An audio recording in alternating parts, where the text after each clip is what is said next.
Loi Hashem Yitbarach, une nouvelle Masechet, Orayot, qui va parler des korbanot, des korbanot spéciaux qu'on retrouve dans la Torah, qui concernent toutes sortes d'enseignements qui nous ont été donnés par les Sanhedrin au moment où le clan d'Israël était dans sa grandeur.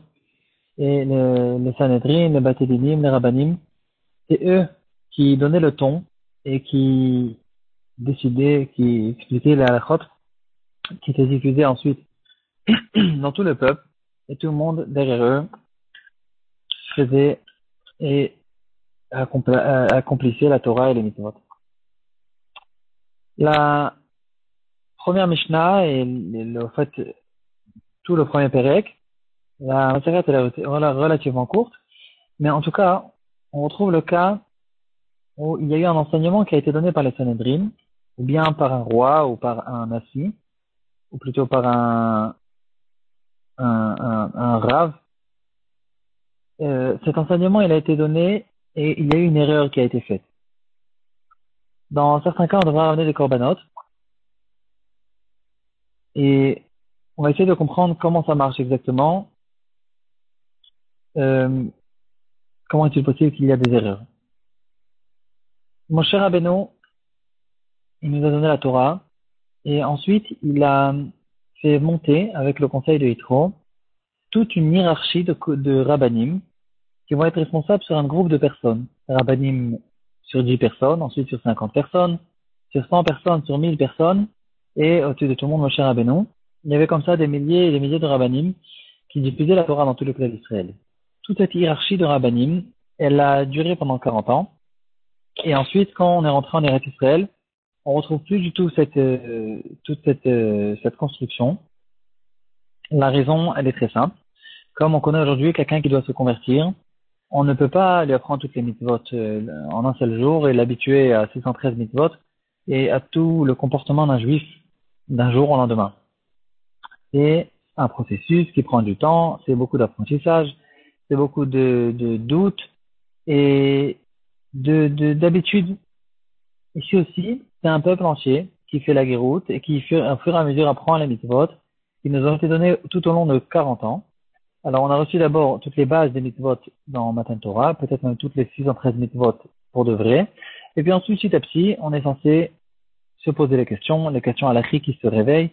Quelqu'un dans sa cuisine, il a un problème de basar de chalav, il ne connaît rien. Il n'a pas entendu la halachot ni de ses parents, ni de son rav, et il est censé maintenant tout commencer depuis le début. C'est pour ça qu'on a nommé un rav qui sera responsable sur 10 personnes. Et ce rav-là, il va nous donner toutes les halachot qui sont relativement simples.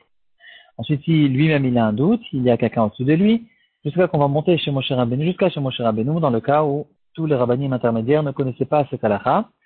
Et de cette manière-là, la Torah, elle rentre petit à petit, elle s'imprègne dans tout le clan d'Israël, elle rentre dans notre ADN. Tout ce qui est matériel est mis de côté pendant 40 ans. On ne laboure pas, on n'a même pas de pays, on n'a aucun problème de parnassa. La manne, elle descend du ciel, on étudie la Torah toute la journée. On apprend, on s'habitue. Et comme ça, la Torah, elle rentre dans le peuple d'Israël. En fait, pour mettre une base de la construction du peuple sur la Torah. C'est un peuple spécial qui ne dépend pas de terre, qui ne dépend pas de nation, de descendance. C'est un peuple qui dépend de sa Torah. Sans la Torah, nous ne sommes pas un peuple, comme nous dit Nissim Gaon, ou Rav Sadia Gaon. En umatenu uma ela vetorata. Ensuite, on est rentré en Eretz Israël.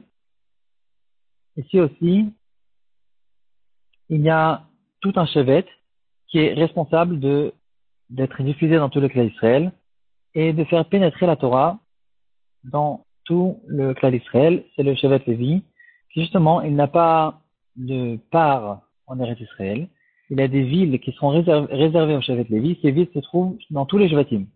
Justement pour cette raison, les Bnei Israël, ils vont côtoyer les Léviim et les Kohanim dans le journalier. Ils vont leur donner les Trumot et Maasrot. Ils vont s'occuper, point de vue la Parnassa et tout ce qu'ils ont besoin. Ils vont recevoir tout ce qu'il faut pour que, en contrepartie, eux, ils sont les rabbanim du clan d'Israël. Ils étudient la Torah et comme ça, il y a même un peu plus qu'un dixième du peuple qui sont consacrés complètement à la Torah et à la diffuser dans le clan d'Israël. Bien sûr, on connaît Shevet Issachar, qui a décidé de se consacrer à la Torah. Et comme ça, tout le peuple, il garde son degré de spiritualité que Hachem, il est intéressé, il nous demande. Le Sanhedrin, c'est aussi une institution qui a été instaurée par Moshe Rabbeinu. Hachem, il lui a dit, récolte les 70 les plus grands de la génération, et tu vas les nommer Sanhedrin. En dessous de ces Sanhedrin, il y a encore des plus petits Sanhedrin que c'est à vérifier. Est-ce qu'ils existaient déjà du temps du désert? Mais quand on est arrivé en Eretz Israël, chaque ville qui a une certaine taille, une certaine population, elle est censée avoir un Sanhedrin de 23. Il y a des Sanhedrin de 3 qui s'occupent des dîners mamonotes, des Sanhedrin de 23 qui ont la possibilité même de donner certaines punitions pour ceux qui transgressent la Torah. Et il y a dans le clan d'Israël, encore une fois, un seul Sanhedrin de 70. Ce Sanhedrin, il se trouve dans le Beth Amikdash, qui est Mitzion, etc. Et c'est lui, au fait, le dernier mot, point de vue halakha. Dans Arabaït, il y avait même 3 Sanhedrin. À Yerushalayim, il y avait un Sanhedrin comme dans toutes les villes. Il y a des Sanhedrin de Shevet, il y a des Sanhedrin de villes. Et il y a encore une fois ici toute une institution de Rabbanim qui sont censés eux aussi trancher les halakhot lorsqu'on se retrouve dans un doute. Et si un juif d'une fin fond d'une ville dans le nord d'Israël, il se pose une question halachique, il va dans le Sanhedrin de sa ville qui ne connaissent pas la halakha, ils vont ensemble monter chez le Sanhedrin du Shevet. S'ils ne connaissent pas la halakha, ils vont aller au Arabaït jusqu'à qu'ils vont arriver au Sanhedrin des 70 qui sont le dernier mot de la halakha. Les plus grands de la génération sont tous réunis là-bas. Et ce Sanhedrin, ils vont décider en fonction de la majorité quelle est la halakha dans ce cas. Et ensuite, cet enseignement, il va être diffusé dans tout le clan d'Israël. Quelqu'un qui transgresse un enseignement de Sanhedrin, c'est considéré qu'il a transgressé la Torah elle-même. Maintenant, il est possible qu'il y a, dans des cas apparemment extrêmement rares, il est possible qu'il y a, dans certains cas, un Sanhedrin qui change d'avis, qui décide que c'était une erreur que l'enseignement qui a été donné avant. Dans ce cas-là, s'il y a certaines personnes, ou la majorité du peuple, il y a certains détails qu'on va voir au courant de la Masechet, qui ont commis cette avéra à cause de l'enseignement du Sanhedrin. Ils ont donné par exemple une halakha qui concerne le Chot Shabbat, et cette halakha a causé que certaines personnes ont fait en fonction de cette halakha, et il y a eu un Chilul Shabbat qui a été fait. Dans ce cas-là, il y a un korban à ramener. Ce sera un korban général, public, qui est différent du korban de quelqu'un qui s'est trompé lui tout seul à la maison dans une halakha et il a transgressé le Shabbat. Lui, il ramène un khatat normal. Ici, puisque c'est un problème général, il y a un korban que Sanhedrin eux-mêmes ont porté ramener.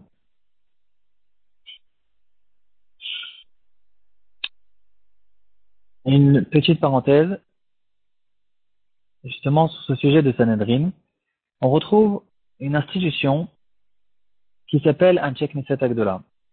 Cette institution, on la retrouve que dans une seule génération, c'est au début du deuxième Beth Amikdash, et ils avaient plus que 70 personnes, ils étaient 120. Et là, la question se pose, depuis quand on retrouve un Sanhedrin de 120? C'est quelque chose qui n'existe pas, et qui n'existait pas ni avant ni après. Qu'est-ce que c'est Anshe Knesset Agdola? Une des explications magnifiques qui a été donnée, et qui est très logique aussi, lorsque le clan d'Israël se sont dispersés à la fin du premier Beth Amikdash, le Sanhedrin, l'institution du Sanhedrin a été annulée momentanément, au moment de l'exil. Et les smouchines du Sanhedrin, bien sûr que la smicha est obligée de continuer sans aucun arrêt. Et donc les smouchines ont continué même d'ailleurs bien après même la destruction du deuxième Beth Amikdash jusqu'à la période des Amoraïm, il y avait encore des smouchines. Ce sont des gens qui ont été nommés Rabbanim par leur Rav, qui a été nommé par leur Rav jusqu'à Moshe Rabbeinu sans aucun arrêt au milieu. En tout cas, lorsqu'ils sont revenus au début du deuxième Beth Amikdash, tous les Rabbanim se sont, pour maintenant, il fallait réorganiser toute cette institution des Sanhedrin, et on a en fait retrouvé qu'il y avait plus que 70.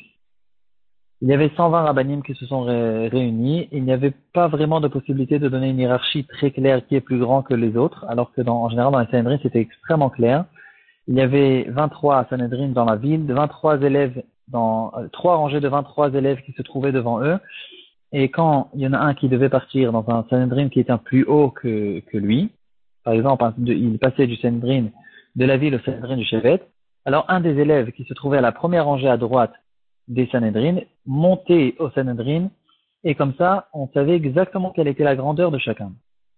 Lorsqu'ils sont revenus au début du deuxième Beth Amikdash, apparemment ça n'était pas très clair, ils ont décidé de nommer tous les 120 qu'ils rentrent dans le Sanhedrin, et puis petit à petit, s'il y avait un Rav qui était niftar, il ne faisait pas rentrer quelqu'un de nouveau, et jusqu'à qu'on est revenu au nombre 70. C'est pour ça qu'on retrouve le terme Mishiare Knesset Agdola, des restes de la Knesset Agdola. C'est ça, la Knesset Agdola, c'est le Sanhedrin qui était plus que 70. Et finalement, petit à petit, ils sont revenus au chiffre 70 qu'on a besoin d'avoir dans le Sanhedrin. Je ferme la parenthèse et je rentre dans un petit sujet qui concerne justement ce sujet qui concerne notre DAF. Dans notre Suga, c'est écrit qu'un Talmid Chacham, qui est lui-même Talmid Chacham et qui a la capacité de trancher des halachot, qui reconnaît, qui remarque, d'après son avis, que l'enseignement qui a été donné par les Sanhedrin, il contredit un enseignement de la Torah. Chez nous, c'est écrit que ce Talmid Chacham, il n'a pas le droit de se comporter comme le Sanhedrin enseigne. Et s'il a fait ça, il s'est trompé dans la mitzvah qu'on a d'écouter les Chachamim, parce que cette mitzvah, elle est pas sur le compte des mitzvahs de la Torah. Cette halakha, elle est très difficile à comprendre, surtout après qu'on connaît le Sifri. On a lu le Sifri, c'est un midrash de Tanaïm, qui fait en général des drashot, qui sont ramenés souvent dans la Gemara. C'est écrit dans le pasuk qu'on a lu la semaine dernière, Lotasur min hadavar asher yagidu lecha yaminu shmol. La Torah elle-même, elle reconnaît la force des Sanhedrin et elle nous dit, tu ne bronches pas, tu ne détournes pas les enseignements des Sanhedrin, ni à droite ni à gauche. Et le Sifri, il dit, c'est quoi à droite à gauche? Même s'il te dit sur la gauche que c'est droite et sur la droite que c'est gauche, toi, tu n'as pas le droit de changer de ce que les Sanhedrin t'ont dit. Donc on voit ici que ça n'existe pas de contredire le Sanhedrin des 70. Il y a une paracha entière dans la Torah qu'on va rencontrer dans notre Masechet aussi. Le Zaken Mamre, c'est un Talmid Chacham, un grand Talmid Chacham, qui dit que le Sanhedrin des 70 se trompe. C'est impossible. Le Sanhedrin des 70, c'est le dernier mot. Et s'il se comporte en fonction de cette marloquette, de son propre avis, il est carrément Chayav Mita. Alors, qu'est-ce que c'est le Pshat dans notre Suga? Là-dessus, on a plusieurs explications. Certains disent que notre Suga, elle parle d'un cas où il reconnaît que l'enseignement qui a été donné par les Sanhedrin, il contredit une halakha mefureshet, quelque chose qui a été écrit clairement, explicitement dans la Torah. Et dans ce cas-là, on n'a pas de possibilité de changer de ce que la Torah a dit, même quand on a le Sanhedrin en face de nous. Le Sifri, il parle d'un autre cas, sur une question halakhique qui dépend un petit peu de la svara, qui dépend de comment faire pencher la halakha à droite ou à gauche. C'est pas noir et blanc, c'est pas évident, c'est pas explicite. Et c'est un cas nouveau. C'est des comparaisons qui ont été faites, toutes sortes de choses comme ça, comme on connaît tous dans la halakha. Dans ce cas-là, il n'y a aucune possibilité de détourner. Il faut se plier, même un Talmid Chacham. On parle bien sûr que d'un Talmid Chacham qui lui-même c'est à la capacité de trancher une halakha. Ça, j'ai même pas besoin de le répéter. Dans le cas où c'est une question de svara, de comparaison, etc., alors il est obligé de se plier à l'enseignement des Chachamim et de comprendre qu'apparemment c'est lui qui a tort et il n'a pas le droit de continuer à être relègue sur le Sanhedrin. Une autre explication qui a été donnée par le Ramban et le Ran, ils disent que notre Sugya et le Sifri parlent de deux sujets différents. Notre Gemara, elle parle d'un Chacham qui a entendu une rumeur au nom des Sanhedrin qui, à ses yeux, est une erreur. Ce Chacham-là, il a la mitzvah de monter à Yerushalayim. On a vu dans cette paracha, qui parlait, dans notre paracha, la semaine dernière, qui parlait Mimchadavar, Ben Dam, Ledam, Lendin Edin, tout doute halachique qui arrive devant toi, tu as une mitzvah, vekamta valita de monter à l'endroit du Beth Amikdash dans lequel se trouve le Sanhedrin pour ne laisser aucune marloquette dans le clan d'Israël. C'est la raison d'ailleurs pour laquelle, jusqu'à Beth Shammai et Beth Hillel, il n'y avait pas de marloquette dans le clan d'Israël parce que le Sanhedrin tranchait les halachot dans tous les cas. En tout cas, tant qu'il n'a pas eu le temps encore de monter à Yerushalayim, ce Talmid Chacham, il est obligé au fait de continuer à se comporter comme ce que lui il comprend dans la halacha. Il ne peut pas être mekil en s'appuyant sur la rumeur qui est venue devant le Sanhedrin. Il est obligé de vérifier cette chose-là, mais après qu'il est arrivé devant le Sanhedrin. Et que le Sanhedrin lui ont dit clairement que c'est lui qui a tort, alors il est obligé de se plier, même s'il pense que la droite c'est la gauche c'est la droite. Il est obligé de se plier devant eux et de se comporter comme l'enseignement des Chachamim. Il y a une autre explication qui a été repoussée dans la halakha. Il dit comme ça dépend si c'est une khumra ou une kula.